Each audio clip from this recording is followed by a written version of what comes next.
When the trumpets sounded, the army shouted, and at the sound of the trumpet, when the men gave a loud shout, the wall collapsed, so everyone charged straight in, and they took the city.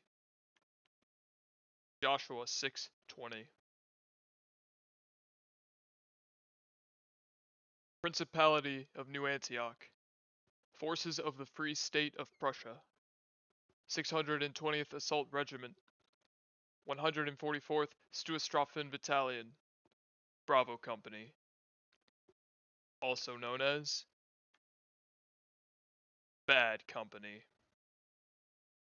Hey friends, welcome back to the channel. Today we're going to be going over another New Antioch subfaction for Trench Crusade.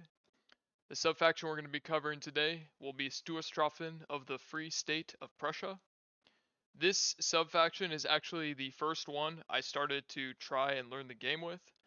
There's a couple hard lessons as I got a feel for how the game worked and New Antioch as a faction, but this faction has always been super cool and really interesting to me.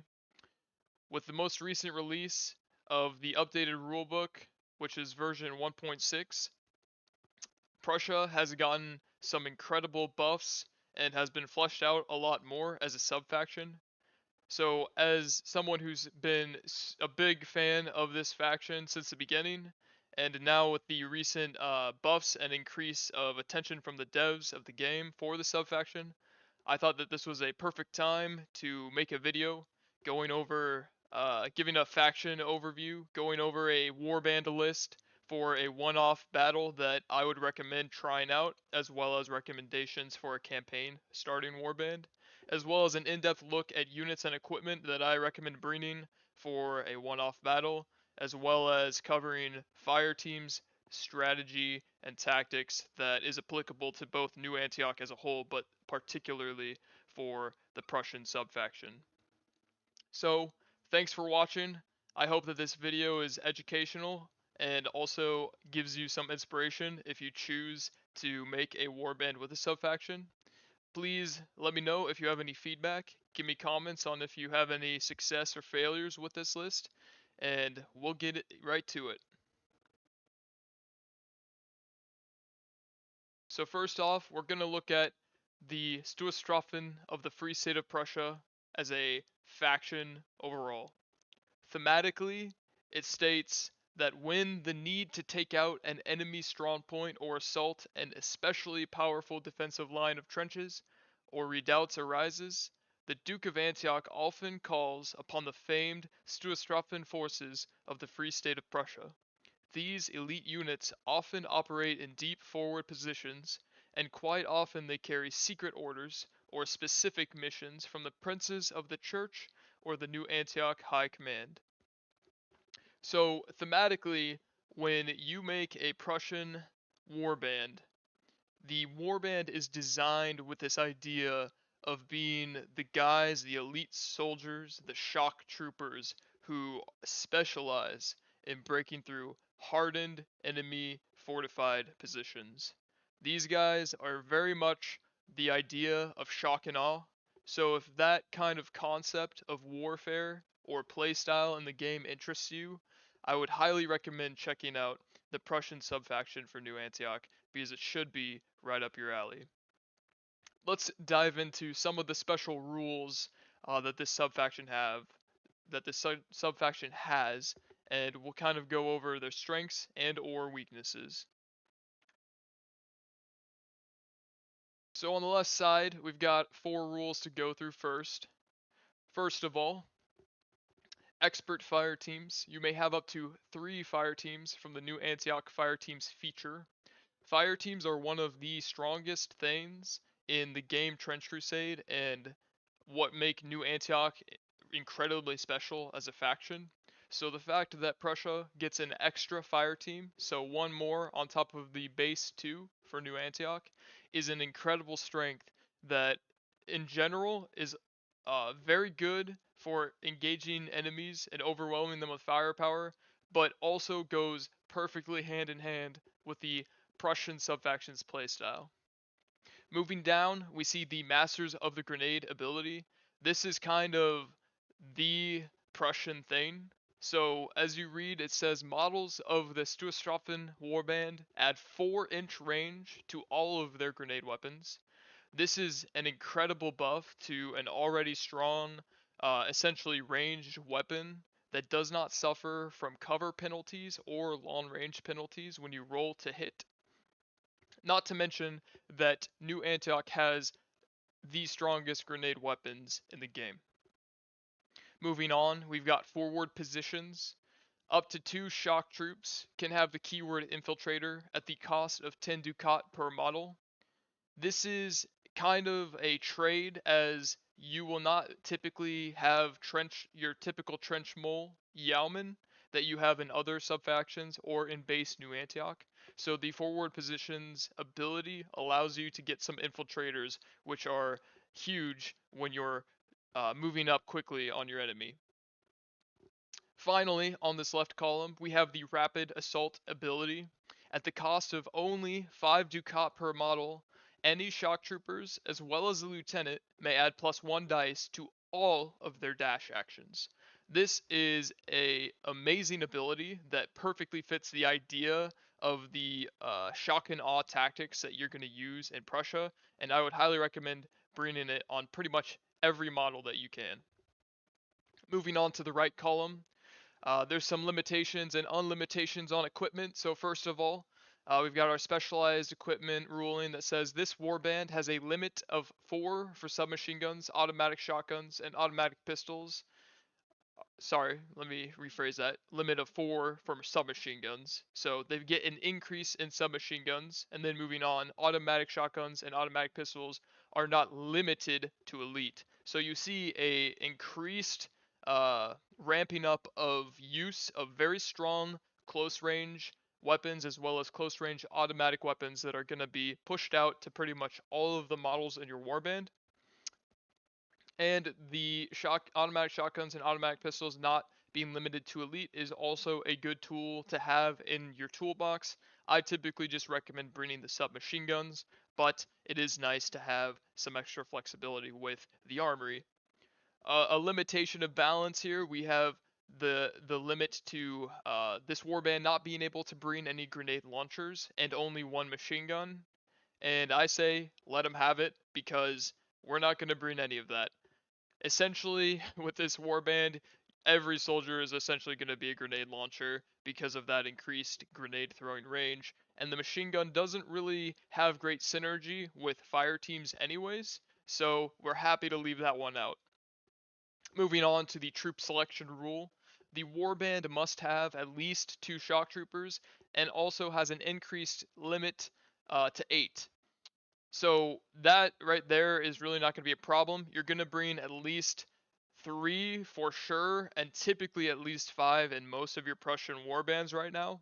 So the 2 to 8 region we're right in the middle of that. So that's perfect. And then the warband can only have 1 mechanized heavy infantry, 1 sniper priest, and no trench moles. The no trench moles isn't the end of the world. We've got our forward position shock troopers to satisfy that infiltrator need if we so need them. The limitation to heavy mechanized infantry does limit New Antioch's ability to bring as many heavy shotguns, and also has to switch around who is carrying our satchel charges. But for this warband, it doesn't limit us too much. We'll still bring 1 in our one-off list and our campaign starting list, and that is pretty much as we need with all of the combined with all of the other firepower we'll be bringing. One weakness that Prussia does have is long-range, accurate, and deadly fire. It also doesn't help that you're only going to be afforded 1 sniper priest if you wanted to go that direction, but I would say if you're looking for a long-ranged sub-faction or faction, then Prussia is not for you. That being said, their weakness of long-ranged effective fire is a very temporary weakness that will usually be immediately resolved in 1 to 2 turns. So if you are able to use your infiltrators and cover and grenades to get close to the enemy, that weakness will not be felt, and it becomes Prussia's greatest strength. Moving on to the lightly armored rule. Apart from mechanized heavy infantry and the lieutenant, no model in the warband can be equipped with reinforced or machine armor. This ruling doesn't really negatively impact, New Antioch in general, but especially this faction, because the whole idea of the Armory of New Antioch is to make cheap models with a lot of firepower that are expendable. That fits the theme of, shock troopers that are going to be running these missions with high casualty rates and busting through these hardened enemy defended positions. Also, to keep in mind that you are saving money by not getting armor, and that increases your offensive capabilities. And what do we always say? The best defense is the strongest offense, and Prussia, that is their motto. So the lightly armored ruling is a bit of a debuff, you could say, but in reality, you wouldn't want to bring much armor on these guys anyways. We will bring the machine armor on the mechanized heavy infantry later on in our list, just because it's the cheapest machine armor that you can get to add it on to a model, and it will be helpful to keep your heavy mechanized infantry in the fight just a little bit more, since you'll be carrying some pretty strong weapons. And then finally, the light melee ruling. Prussian shock troopers lose the assault drill ability. This is going to limit their ability to bring heavy melee weapons, but with the new special equipment that we will cover in just a few moments, that is not a problem at all. Also, keep in mind that this assault drill ability will be able to be replaced if you look directly to the left with that rapid assault ability, so your shock troopers will still have two abilities, making them incredibly strong, especially considering the special equipment that has now been added to Prussia. Going over that special equipment, we have the Tank Splitter Sword for only 15 Ducat. The Tank Splitter Sword is a brand new weapon that is exclusive to Prussia. Basically, the idea behind this sword is used by light troopers. It is not a heavy weapon, although it is cumbersome. So you essentially are using both hands to wield it, but it is sharp and it can penetrate armor better than any weapon. So, looking at the details, we have a two-handed melee weapon, and right off the bat, we have a modifier of +1 dice to injury rolls, making this a great finisher without even considering any more keywords and rules. Moving on to those, we have the critical keyword, which means that if you roll a critical, you'll get an additional 1d to injury rolls, which stacks with the previous modifier. Your shock troopers will have +1 to their melee hit rolls, so they'll have just a little bit of a higher chance to get that juicy critical as well.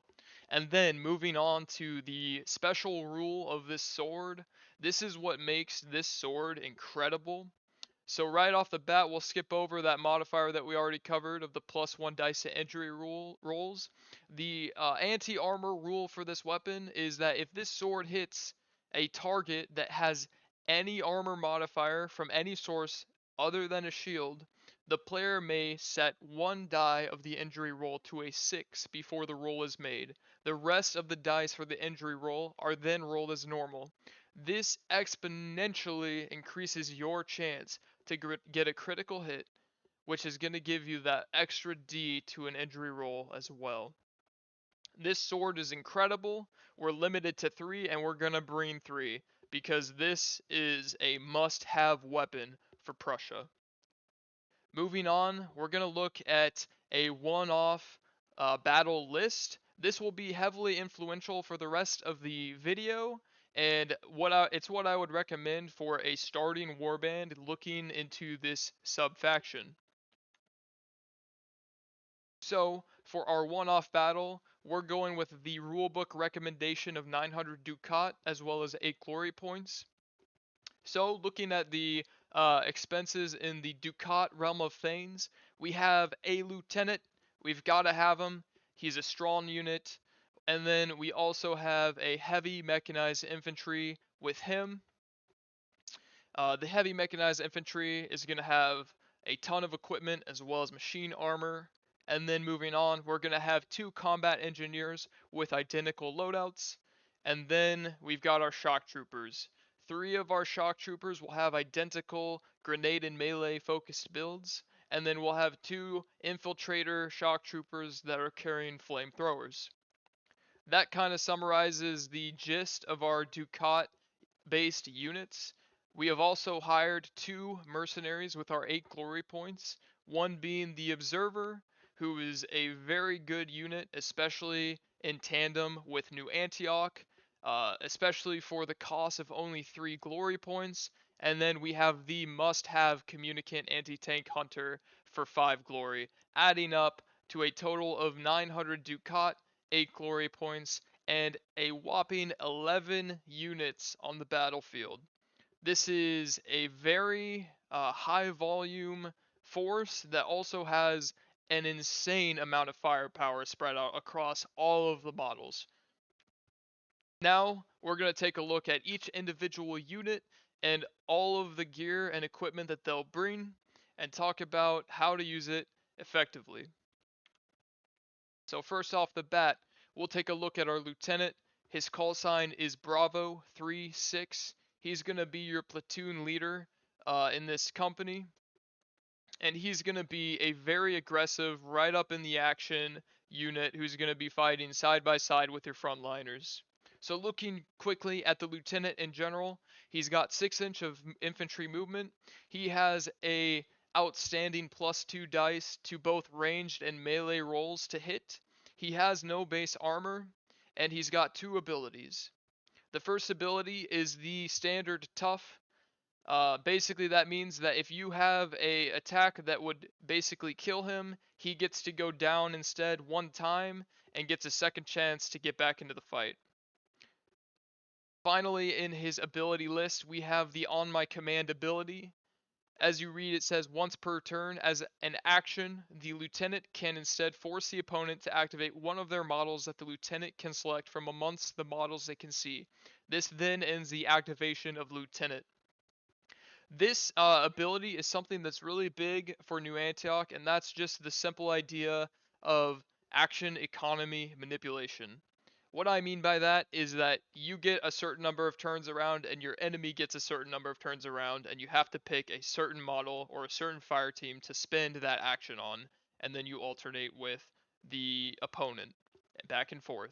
New Antioch is a little bit special because you have fire teams where you can activate multiple models in 1 turn, and then the On My Command ability that we're going over right now is really useful. For example, if you're closing in on an enemy and maybe they're 1 hit away from death and you're worried about them standing up from being down or running away to cover or swinging back and wiping your model out before you can finish them off, the On My Command ability gives you a chance with your lieutenant to completely break the order that the opponent would like to respond to your strategy, which will greatly increase your chances of accomplishing whatever you're trying to do in the battlefield.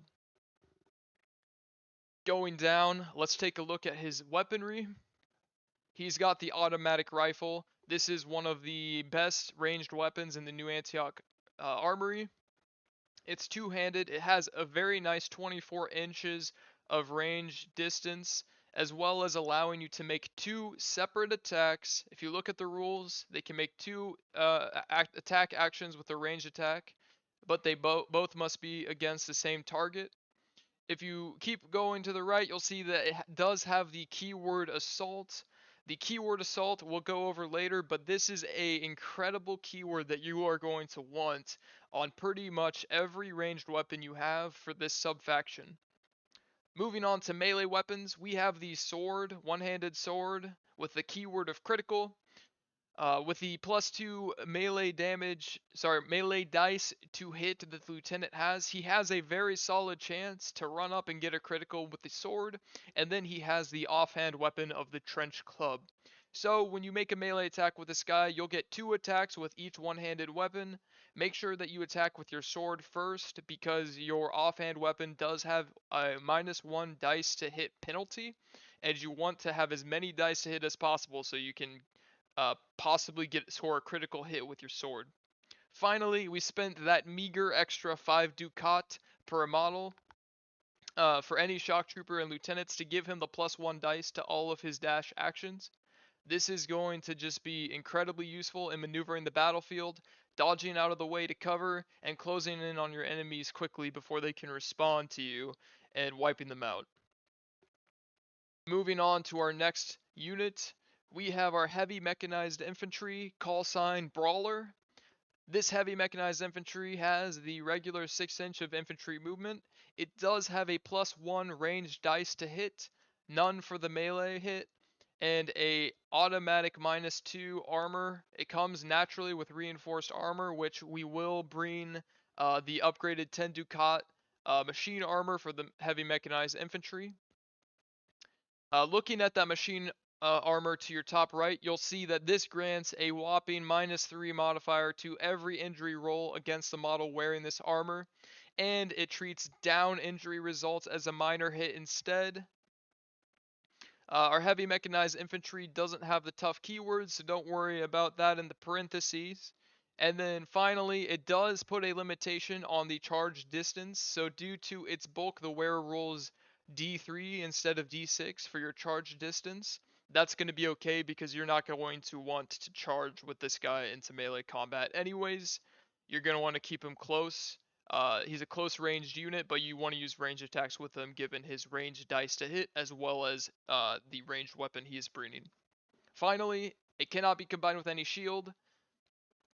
That again is not a problem because we are not going to be bringing one on this unit. So basically, he's going to be a pretty resilient unit. He's going to be pretty tanky, and at the end of the day, he's going to be carrying some pretty heavy firepower, which we'll go over now. So first off the bat, we have one of New Antioch's strongest weapons in their armory, and that is the heavy shotgun. It is a two-handed 12-inch range beast. First off, we have the modifiers, which is +1 dice to attacks on hit, as well as the incredible +2 dice to injuries at short range which will be 6 inches or shorter. So you are going to want to keep this guy up close and personal, but you're going to want to do your best to keep him out of melee combat, locked up into it, if you possibly can, because that will limit his ability to use his hard-hitting heavy shotgun. The weapon has the keyword heavy, which if you look at the ability that we skipped over, the mechanized heavy infantry has the strong ability, which ignores the penalties of heavy weapons. Moving on to our next weapon, we have the Satchel Charge. This is New Antioch's pocket nuke. This thing is so strong that everyone trembles when you have one to two or three of these on the battlefield. The other thing that is insane about the Satchel Charge, especially in the Prussian subfaction, is that it is a grenade type weapon. Yes, sir. We get a bonus 4-inch range to this Satchel Charge, giving it an amazing 10-inch range for one of the strongest weapons in the game. This Satchel Charge has a +1 dice to injury modifier, and it automatically ignores armor. It seems right now that armor is very popular, and so having this Satchel Charge is very useful against those big, strong, tough enemy units that have insane armor values. Not only that, the Satchel Charge has a 3-inch blast radius. Now, this is a consumable item or weapon, so make sure that you use it wisely, because once you use it, you lose it. And hopefully the enemy loses one of their models or two with it as well. Then finally, for a melee weapon, we have the Polearm. This is a two-handed melee weapon. It's a cumbersome weapon, but that's okay because we're not bringing anything else in the offhand. But this is where the special modifier is particularly useful for heavy mechanized infantry. It imposes a -1 dice to hit for chargers. So if you look at the rules, melee attacks made against this model are made with -1 dice if the attacking model charged this turn. So not only is the polearm a decent melee weapon just in general, but it does basically dissuade the enemy from charging your heavy infantry and locking up into melee combat with it. Even a little bit helps because what we're trying to do is dance in that fine line of not being in melee combat, but also being within 6 or 12 inches to really let that heavy shotgun throw some lead. So we bring the pole arm on him to give him just a little bit of protection or you could say, a reason not to charge him and get him into melee combat to the enemy. Moving on to our next unit, we have both of our combat engineers, call sign Breacher 1 and 2. The combat engineer has that standard 6-inch movement, and again, like the heavy mechanized infantry, they also have a +1 dice to ranged hit rolls, none to melee. Combat engineers also come with a special armor that imposes a -2 to their injury rolls.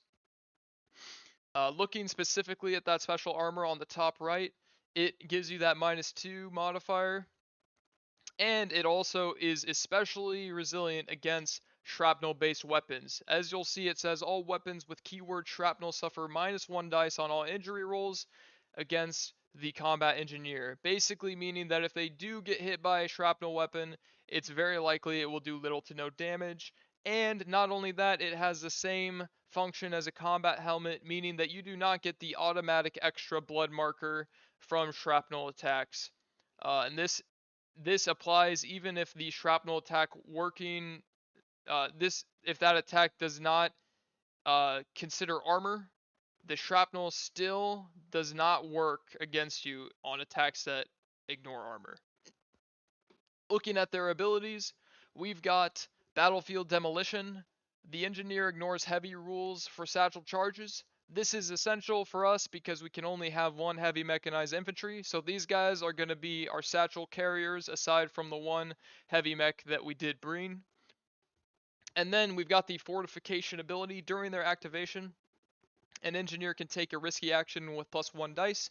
If successful, the engineer is considered to be in cover until the model moves. This action cannot be used if the model is in melee combat. This is not going to be a super useful ability for Prussia's playstyle, but it is nice at the end of your turn if you can get around a corner and use your risky action at the end of the turn after you've spent all of your actions. It's nice to be able to impose a -1 dice to hit at range if the enemy does try to shoot at you. So this is just a nice little tool to have in your toolbox for your combat engineers, especially the next ability, Demine. As a risky action, the engineer can disable any mine or trapped terrain they move in contact with. If they fail, the mine blows up as described in applicable rules. Just another really useful tool that the engineers have in order to make the battlefield all the more friendlier to you so that you can maneuver freely and get some fire out on the enemy. Looking at the weaponry we're bringing with them, we have the submachine gun. We're going to bring one on each of them. The SMG is basically like a mini automatic rifle. It is two-handed with a 16-inch range. It has 2 attacks. You can make 2 attacks instead of 1. This time, though, it can be against a single target or 2 separate ones, so keep that in mind.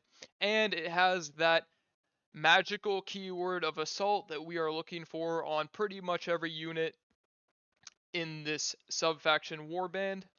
And then we do have our satchel charge. We have a limit of 3, so 1 on the heavy mech and then 1 on each of our combat engineers with that outstanding 10 inches of range.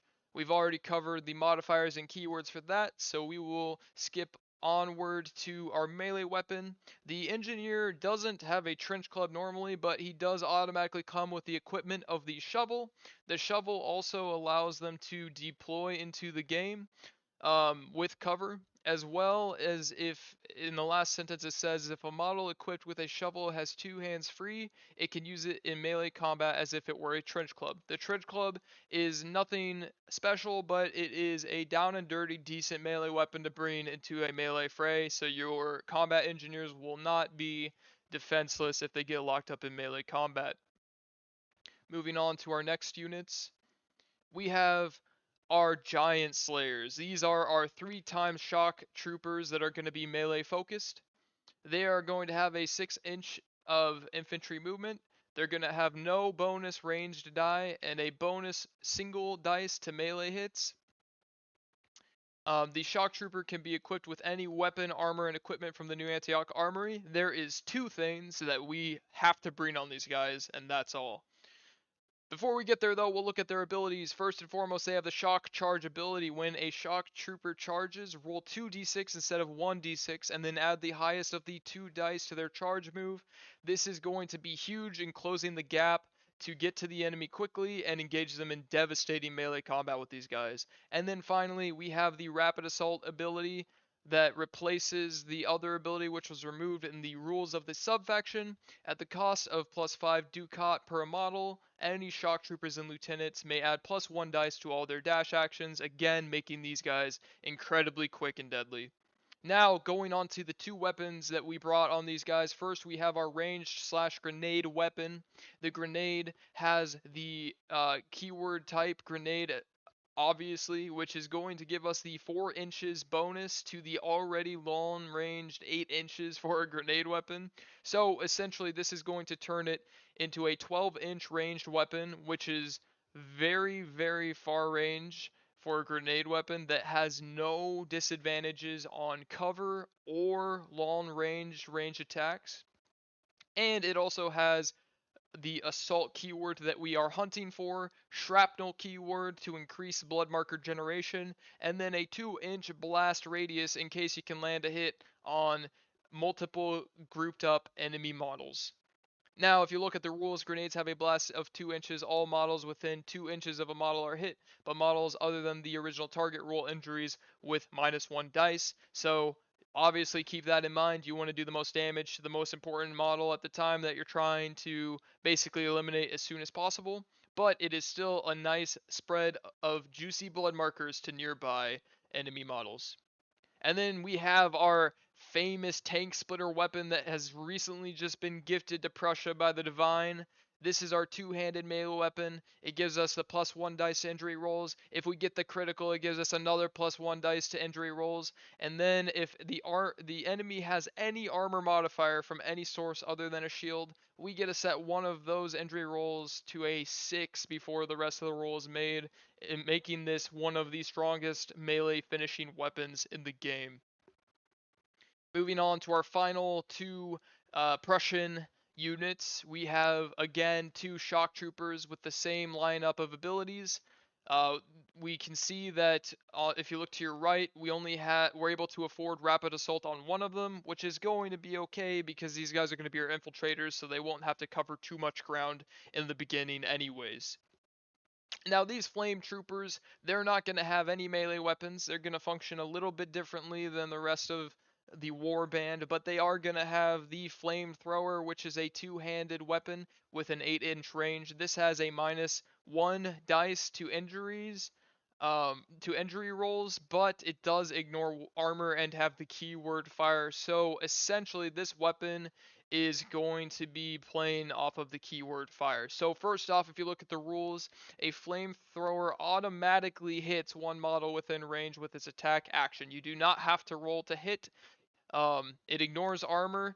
The injuries are going to be a little less effective, but with the keyword fire, it causes 1 additional blood marker on any enemy it hits, even if no other damage is caused. So this flamethrower is basically going to be something that not only paints your enemy's models in blood markers, but it's going to be a scary weapon to just charge right at. So these guys are going to be very helpful with their infiltrator ability as well as their flamethrower in controlling lanes in the map to limit your enemy's movements and open up the map wide open for you to fire and maneuver on them quickly with speed and overwhelming firepower. Moving on to our mercenaries, we have our communicant AT Hunter, call sign Javelin. This guy is my favorite mercenary to bring. He is incredibly powerful. He has 6-inch infantry movement, a +1 dice to hit with both ranged and melee attacks, and a -1 to injury rolls from standard armor. This communicant is armed with an incredible weapon. The anti-material rifle is super strong, and it fills a much-needed gap in the strengths of this warband. They are also counted as being armed with 2 trench clubs in melee combat because its fists are deadly weapons in their own right. These guys are not afraid to throw hands. Now, communicants as a species are incredibly strong as well, so let's get into their abilities. First of all, the communicant ignores the effect of the keyword heavy on any weapon they wield, which is good, so we don't have to worry about any penalties from carrying that massive anti-material rifle. And then Tough. Communicants are creatures with unnatural vitality and are subject to the rules for tough creatures, much like our lieutenant. If he is going to get eliminated, he's got one chance. He goes down instead and can get back in the fight, hopefully, before he gets knocked out of combat. This is going to give your warband just a little bit more of toughness and tankiness, just so that you have a couple units that are going to be able to take a few heavy blows without going out of combat. And then finally, we have the Miracle of Regeneration. At the start of the activation, a communicant may remove one blood marker automatically from themselves if they have any.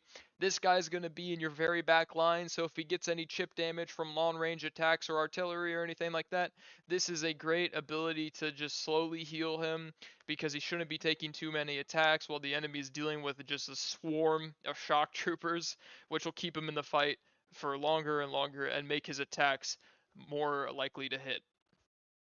Now let's look at this anti-material rifle. This is his ranged weapon. It has a huge 36 inches of range and a +1 dice to injury, as well as that critical keyword that we love so much, hoping to get that +2d to injury if we score that critical. And then the beauty of it, it automatically ignores armor. So not only is this thing a slugger, but it can punch through pretty much any armor that you will come up against. Now we've got those two trench club hands. If this guy's got he can box, he can get in with the enemy and throw some hands. But like I said, he's gonna be in your back line, so he should be pretty safe most of the time, just sniping enemy units with that massive anti-material rifle. And then one last thing that we didn't cover about this guy, he's got the combat helmet. So he's going to ignore additional blood markers caused by the keyword shrapnel. Probably going to be an artillery witch if you're in the back line, but it's always a nice thing to have. It'll keep more blood markers off him combined with that Miracle of Regeneration ability. This guy's going to be hard to set up for a knockdown. And then finally, the last model in this warband, we have the Observer, call sign Dagger. He's a little bit quicker on his feet. He's got 8 inches of movement, and he's got +1 ranged dice and +2 melee dice to hit. I only understand that he has melee attacks, so I'm not sure why he has the +1 range dice to hit, but nonetheless, for being a melee-based unit, that +2 dice to hit with the melee is much appreciated. He's got the -1 to injury roll standard armor, so it's going to give him just a little bit of survivability on the battlefield. Now let's look at his equipment. This guy's got an Oculus helm. That is a combination of the combat helm and the gas mask, which we'll get into later, as well as an inbuilt medikit. Going down to his abilities, this guy's got a lot on the roster for abilities. First off, lightning speed. In melee, he can make 2 attacks with the trench polearm instead of 1. That's going to be awesome with that +2 melee dice to hit. And then moving on to the second ability, temporal fugue. Attacks that target the observer suffer -1 dice to hit. This guy is slippery. He's hard to get a hit on him. He's always imposing a flat -1 dice at least to all enemy attacks. So he has just a little bit more survivability from that, and it is a very big impact, especially if they don't have any plus dice to hit anyways. Then his third ability, Eye of God. If the observer fails in action, he may re-roll the dice. However, if any of the dice you roll gives a result of 1, there is a psychic backlash, and the observer suffers a down result, including any resulting blood markers, and their activation immediately ends. This ability is pretty niche, it's pretty risky, but if you're a gambling man, it could come in clutch at some pretty opportune moments. Let's say that you needed to finish off an enemy who was down and you failed your roll to hit for some reason. This could give you that one last chance to deal the final blow, but it could also down you and cause your unit to get killed as well. So use it sparingly, use it wisely, and make sure you say a prayer before you try to activate it. And then finally, we have the Voice of God as a risky action. The observer may command any model on the board, does not need line of sight, friend or foe, that has not been activated this turn. If successful, that model is compelled by the divine words. The observer's activation immediately ends, and the target's activation begins immediately after. Again, with the action economy manipulation here for New Antioch. The Observer, this is going to be super useful because it essentially allows you again to mess with the enemy's turn order so that they cannot kill one of your units or save one of their units from being killed by you at the last moment. Also, we already have 3 fire teams, but we can essentially make a homemade fire team by using the Voice of God ability on a friendly model. Now, do know that this will not allow the concentrated firepower and other fire team bonus rules that we will cover later, but it is nice to be able to get 2 attacks in simultaneously if you do succeed on this risky action. So an outstanding ability that can basically mess with your opponent's strategy and strengthen your strategy throughout the entire game as long as you keep Observer alive. Moving on to equipment, he's got the Polearm. This is not a super incredibly strong melee weapon, but it does have that minus dice to hit for chargers. So if he does get charged, not only will they have -1 dice for charging that turn, but they'll also have -1 dice because Observer is a slippery fella. So this guy is not someone that you just want to run in willy-nilly and try to get into melee combat. You better bring backup and you better bring strong weapons. Moving on to his equipment. We've already covered the -1 standard armor. He's got the combat helmet, so he ignores the additional blood markers caused by the keyword shrapnel, and he's got the gas mask. The gas mask is similar to the combat helmet, but actually a little bit better. It negates the extra blood marker from the attacks with the keyword gas, so they won't automatically inflict that blood marker on you. But not only that, any such attacks suffer -1 dice penalty to all injury rolls. So not only are you keeping blood markers off you, but those attacks are even less likely to do damage, and will probably do little to no damage, including that with the temporal fugue -1 dice to hit ability that the observer has. Like I said, this guy is hard to pin down and wipe out. Finally, we've got a medikit.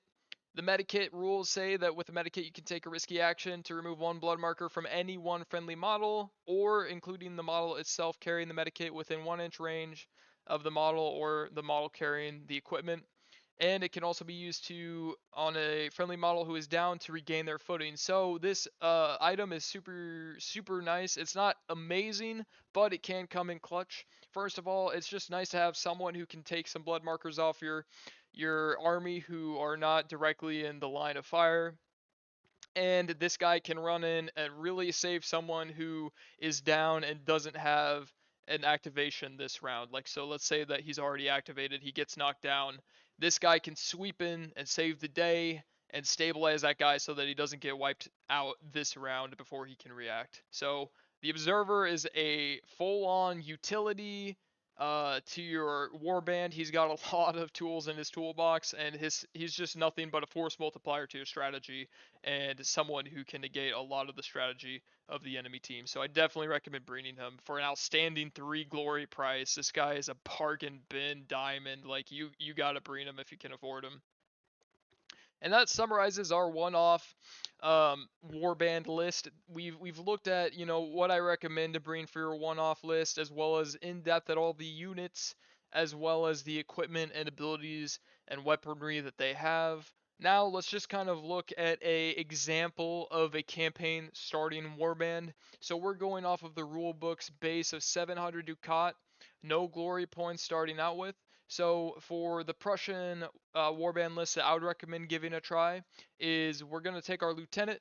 He's going to have 2 swords this time with a little reallocation of funds instead of a sword and a trench club.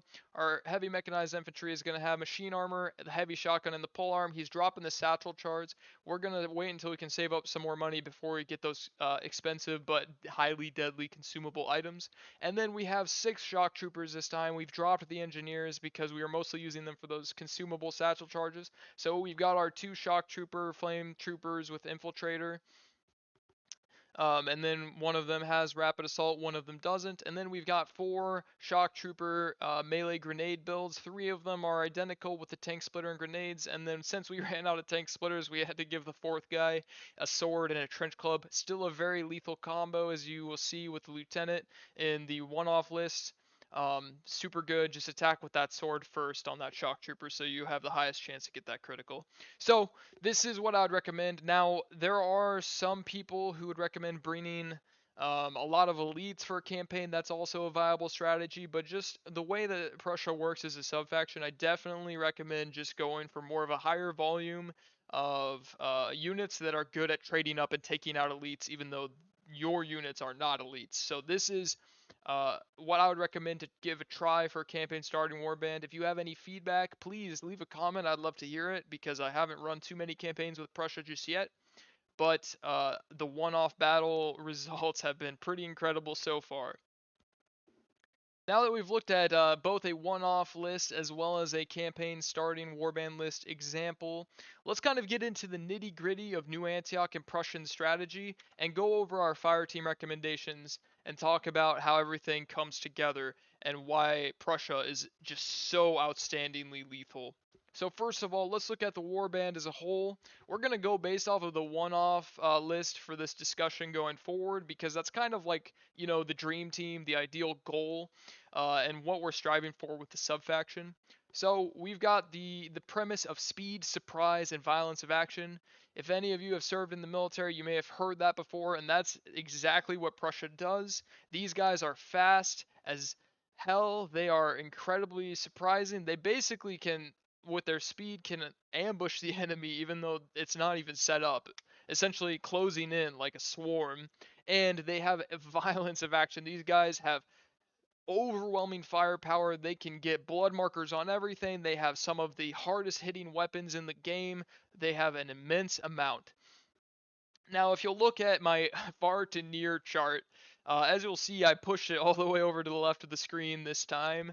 That's because this is a very up close and personal sub-faction and warband list. Most of your units are going to be most effective within 12-inch range, so you're going to want them really close. Now, you do have some units that are devoted to melee. You've got some units like our heavy mechanized infantry and our flame troopers who are going to be close to the action but not locked up in melee combat. And then you've got guys like our lieutenant, who is good at both, man. He's got that automatic rifle. He can attack from a far range effectively with the +2 range dice, and he can also get in side by side with the shock troopers and throw some hands with his sword and his trench club. And we've got our 3 satchel carriers, the 2 engineers, as well as the heavy mechanized infantry, so we're bringing all of our satchels. And then finally, last but not least, we've got our AT communicant in the back line, picking off bad guys from afar with that just absolute slugger of an anti-material rifle. So basically, that's kind of the big picture here. You know, you've got one guy in the back line, a few guys in the, you know, mid to close line, and then you've got 1, 2, 3, 4, 5, 6, and 7 units that are going to be danger close to the enemy. So, that being said, there's not too much of a problem here with the lack of long range, because if you can move smartly and use your infiltrators with the flamethrowers well, you're going to get up close and personal and swarm the enemy before they even know what's going on. And that is what, 1, New Antioch is about, but 2, that's Prussia's motto right there. So these guys, speed, surprise, and violence of action, that's what they are all about. Now, let's look at, you know, this is a New Antioch strategy, but this is also kind of just the bread and butter of Trench Crusade as a whole, no matter what faction you're playing. So there's this idea of stacking blood markers on a model and then finishing them off with a hard-hitting weapon in a bloodbath, or spending those blood markers to add dice to your injury rolls. So basically, that is not really an uncommon thing to basically any player or warband or faction in the game. But New Antioch is, with their armory and their Fireteam abilities, that is basically their specialty. So these guys, the specialty of the New Antioch faction, and especially the Prussian sub faction, is how you win the Trench Crusade game. Like, that's what they're all about. Now, there are other flavors and tweaks and cool weapon types and cool spells that you can use in other factions and all sorts of things, but these guys are just down and dirty good at what wins games. Now, let's look at this, right? Blood marker generation. So, in order to kill things, you gotta have blood markers, right? Especially heavily armored elite enemy units. Now, what do we have that can generate blood markers? Well, we've got all of our submachine guns, automatic rifles, all our one-handed melee weapons. Everything generates blood markers, but we've also got 5 weapons here, 3 matching and 2 matching, that are going to be particularly good at stacking blood markers on the enemy before they can even react. So first, looking on the left, we've got our flamethrowers. As we covered earlier, they have the fire keyword and they ignore armor, and you don't even have to roll a ranged attack to hit with them if you are within 8 inches. Boom, at least 1 blood marker on that enemy model. Not to mention, you still get a roll an injury roll, so you could get more. You could down him. Heck, you could even kill him. It would probably be pretty unlikely with a flamethrower, but it's possible. So you can definitely count on them to get blood markers. Looking over to our melee focused shock troopers now, we've got grenades on every single one of them. Now grenades, we covered that earlier as well, but let's look at the keywords here. So shrapnel, a model hit by a weapon with this keyword suffers a blood marker in addition to any other effects of the attack. The model suffers this blood marker even if the attack has no other effects or is otherwise negated. Some equipment or abilities can negate the additional blood marker caused by this keyword, mostly engineer body armor or combat helmets or other types of special armor that other factions have. But at the end of the day, these guys function very similarly to the flamethrower with that extra blood marker that automatically gets stacked on. Now, here's the thing though. 2-inch blasts. So if enemies are clumped up, you're spreading even more blood markers. Not to mention that these grenades don't have a -1 dice to injury, so you're going to be hitting a little bit harder with them, and they have a bonus 4 inches to range. So these bad boys can be thrown 12 inches with no penalty to cover, and no penalty for a long range attack. And then finally, all 3 of these guys have a ranged weapon that has the assault keyword, which we'll get into later, but remember that the assault keyword is what we're after. So we have a lot of units with a lot of firepower that can stack blood markers here and there, but we also have 5 units that each have a incredibly strong blood marker generator for you to set up enemies to get eliminated and devastated with overwhelming firepower. Moving on, we've covered the blood marker generation. Let's look at our bloodbath and finishing weapons. So first off the bat, we've got that anti-material rifle that we covered. That thing can hit from afar and absolutely demolish anything. Ignores armor, add +1 dice when rolling on the injury chart, and the critical keyword. Okay, we've covered that. And we've got our 3 satchels, of course. These are consumable, but if you do land it, they're at a 10-inch throwing range, +1 dice to injury, and they ignore armor along with a 3-inch blast. These things are incredible. They're new Antioch's secret weapon, basically.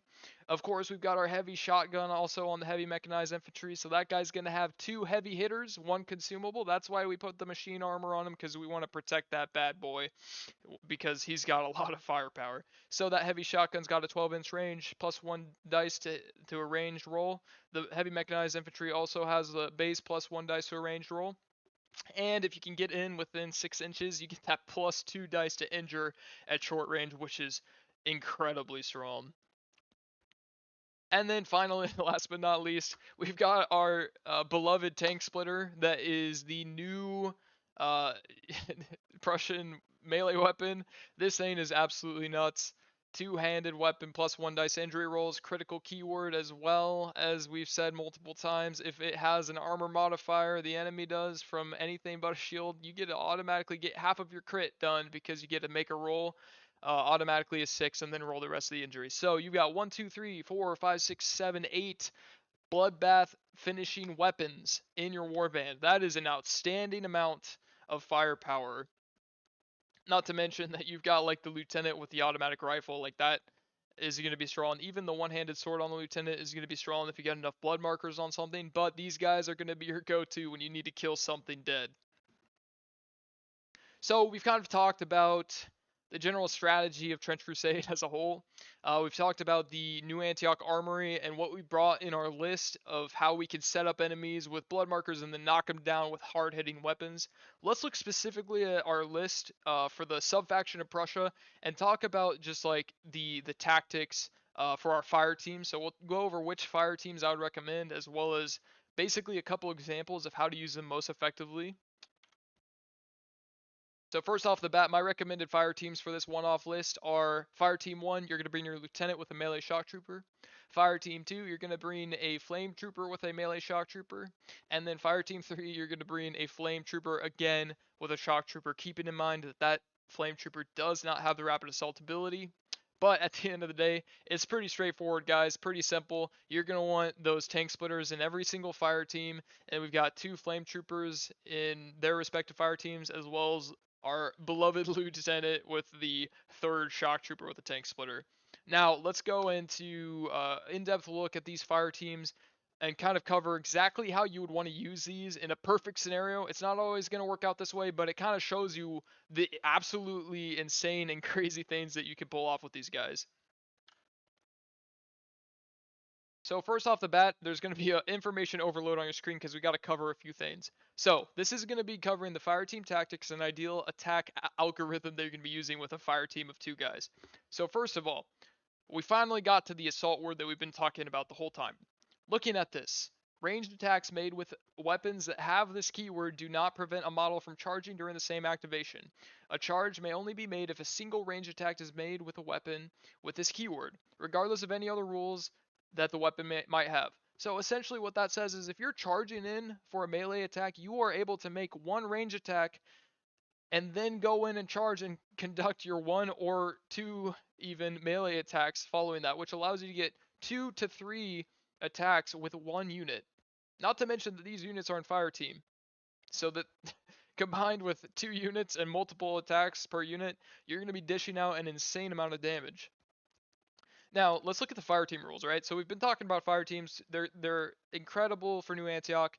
Prussia specializes in Fireteams, but we haven't really looked at the rulings. So let's talk about exactly why it's so good. So first of all, a Fireteam is made up of 2 models. Has to be New Antioch models, can't be mercenaries unless a mercenary specifically has a Fireteam ruling. All models that are part of the same Fireteam, they can be activated at the same time without the opponent getting their turn in between, and they can take their actions in any order. So you can attack range with one, attack range with the other, and then go in for melee with one, and go in for melee with the other, and then use an ability and use an ability. It gives you complete freedom of how you use your models. As long as you don't fail a risky action, you're good. And it allows you to switch back and forth between 2 models. Now, note that if the activation of either member of the Fireteam forcefully ends due to a failed risky action, for example, it ends both activations.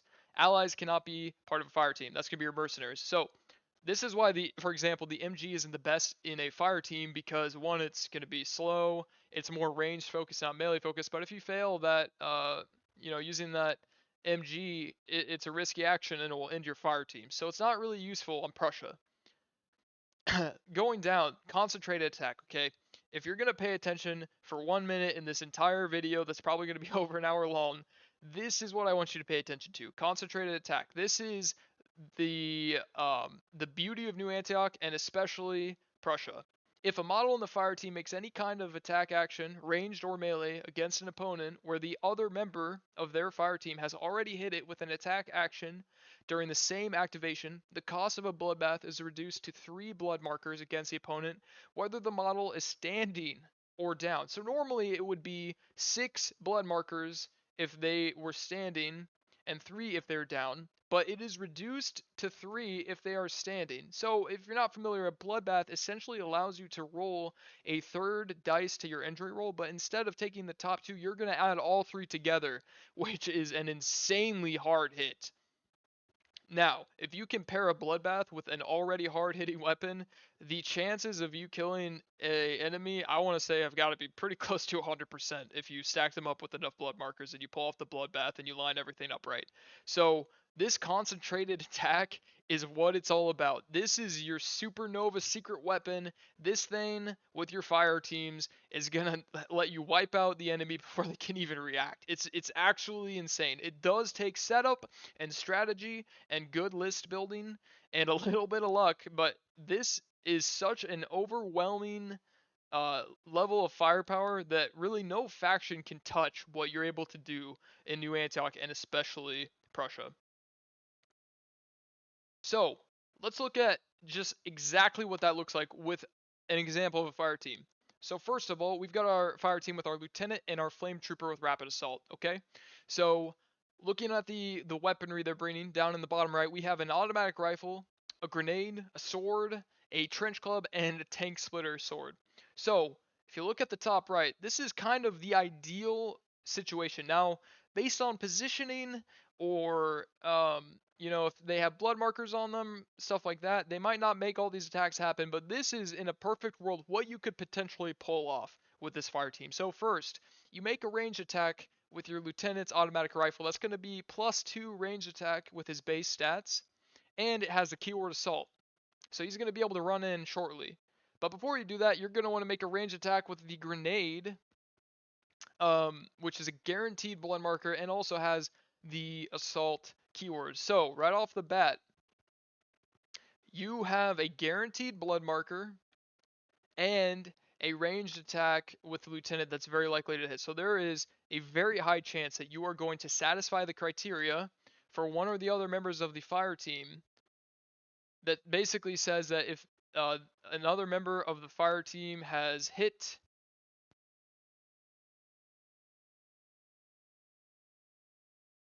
you know what? I've got to apologize. This is incorrect. I am not bringing a flame trooper with this guy. I just realized. Um, Forget everything I said the last minute. Lieutenant and shock trooper with the tank splitter. Okay, so ignore the flame trooper. We've got the grenade and the tank splitter. I was saying the right things, but with the wrong thing on the screen. So we'll continue with the train of thought. So we've got our melee shock trooper. He's going to throw the grenade, get that guaranteed blood marker. So now you've got two units who have uh, got their range attacks off. We have a guaranteed blood marker, and we have satisfied that that blood marker requirement, so that the other unit can get a guaranteed bloodbath at 3 blood markers. Okay, so we've got 2 attacks on board. Now we charge in for melee. So you're going to charge in with the LT and melee attack with the sword and the trench club. Basically what you're looking for is ideally you want to get a blood marker with the lieutenant on his range attack, but if you don't, you can try to go in and gamble for it with his melee attacks. Worst case scenario, you could try to do a bloodbath with the sword on lieutenant. That would still do some pretty high damage, but ultimately you want to go in last with the melee attack with the tank splitter and use a bloodbath. So essentially you have 1, 2, 3, 4, 5 attacks from this fire team in one turn. And if it works out correctly, you have essentially 1 guaranteed blood marker and then maybe 2 more blood markers on top of that. If both of your attacks land, you get to go in with the lieutenant and stack extra blood markers with the sword and trench club, and then you get to charge in with your tank splitter shock trooper and finish the job with that absolutely devastating blow. So that is where the concentrated firepower and the 3 fire teams that you have with New Antioch and Prussia is incredibly strong, because you get to just absolutely wall up the enemy with that combo. It's a 100% setup and knockdown, a 100% synergy, 100% wombo combo. It is absolutely devastating. So that is the fire team. Again, just to recap, sorry about the confusion. So we had the lieutenant, and instead of what you see there with the shock trooper with the flamethrower and the infiltrator, it was supposed to say shock trooper, tank splitter, rapid assault, and grenades. So sorry about the confusion. Now we'll go on to our next fire team.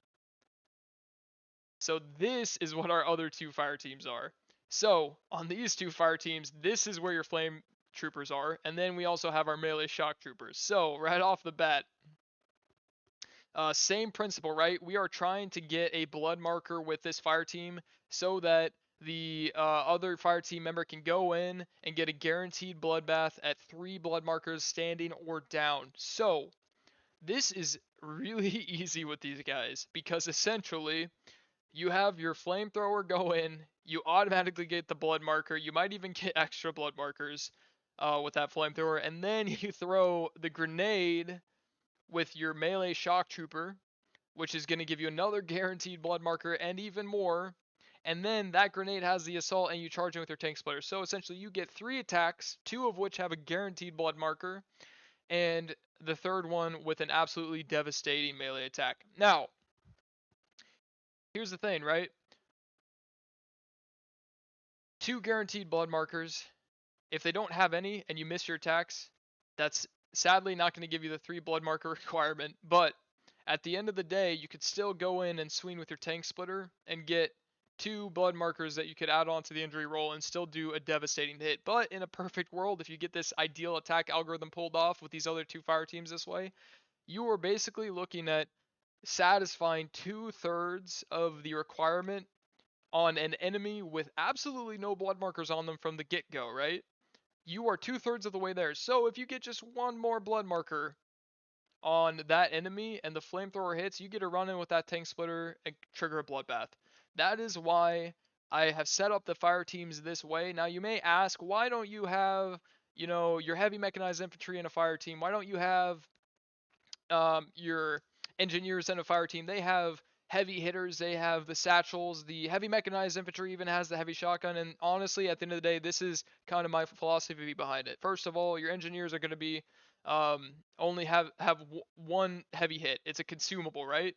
And then your heavy mechanized infantry is going to be a little bit slower, and you're going to want to kind of keep them a little bit more in the back line. You don't want to get them, mixed up in melee combat, and you don't want to throw a satchel on, an enemy model that is surrounded by your shock troopers, right? So it's a little bit counterintuitive there. So my idea, right, is we have all these heavy hitters. We got the AT communicant, we've got the heavy mechanized infantry, we've got the combat engineer, and those guys are basically like the street cleaning crew, right? So whenever your fire team combo doesn't work, right? You're gonna still have so many enemies with a ton of blood markers, and basically you're gonna go through the enemy contact with a comb of destruction, and basically anything that doesn't get wiped out by your overwhelming concentrated firepower with your fire teams, you're gonna throw a satchel at, you're gonna shoot at it with your AT communicant, you're gonna walk up to it and put it out of its misery with your heavy shotgun. So those are kind of your in between turns, right? So when you're not going crazy with your fire teams, those guys in their own right are just going to be absolutely brutal sluggers, and they're going to go up and clean up the mess that the fire teams leave behind. So that is kind of like my general idea here for the fire team setup. Again, fire team 1 having a lieutenant and a melee shock trooper with tank splitter, grenades, and rapid assault, and then the last 2 fire teams having this flame trooper with infiltrator, 1 having rapid assault, and then the matching tank splitter shock trooper, melee shock trooper build. So that is a absolutely excellent spread of your blood marker generation and your heavy hitters, both across your fire teams, but also the rest of your warband.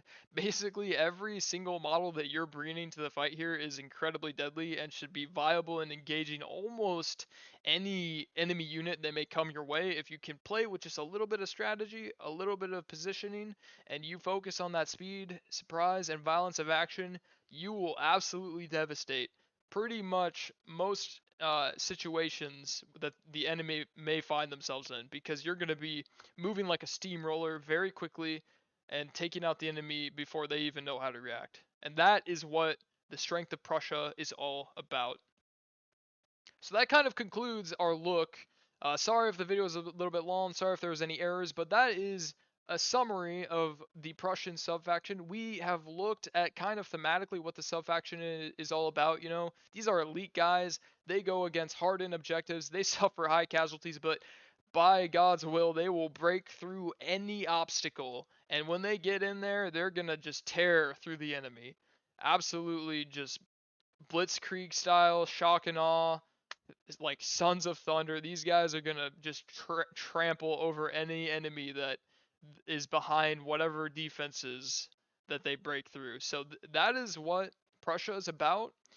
Thematically, if that interests you, I hope this video has given you the knowledge and an example of a list of how the faction and the subfaction works, so that you can accomplish the vision that the Prussian subfaction is aiming for. That being said, the rules are still coming out for Trench Crusade, so if anything is updated since this video is released, please leave a comment with how you've adapted the warband. I will try to update the warband list in the description below as the rules come out, but if I am lacking, then please leave a comment and I will gladly update or give feedback on how I think that this warband list would evolve given the changes in rules.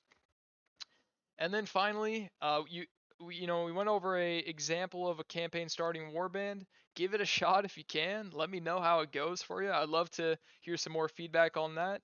And we've covered fire teams, strategies, and tactics for New Antioch and Prussia as a whole. So I hope that this video was edifying in the sense that you got a better picture of Prussia, and you guys are now as interested as I am in getting out on the battlefield with these guys and freaking just shedding blood. So at the end of the day, thanks for watching the video. Please leave a like and a comment if you'd like to support the channel, and subscribe if you like more Trench Crusade videos. Take care.